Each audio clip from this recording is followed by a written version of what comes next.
নমস্কার, অসীম সৃজনধারা চ্যানেলে তোমাদের স্বাগত জানাই।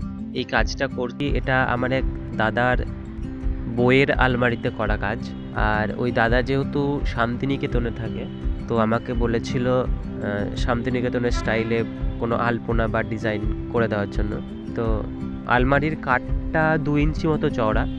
আর প্রথমে আমি পেন্সিলে করে এঁকেও ছিলাম একটু ডিটেলিংয়ে কাজ করব বলে, কিন্তু কাজ করতে গিয়ে আমার মনে হলো যে 2 ইঞ্চি চওড়া কাঠের ওপর কাজ করা আমার পক্ষে একটু কঠিন হবে। তো তখন আমার মনে হলো যে আমি সহজ কিছু করি, যেটা দেখে মনে হবে যে শান্তিনিকেতনের স্টাইলের কোনো আলপনা বা ডিজাইন।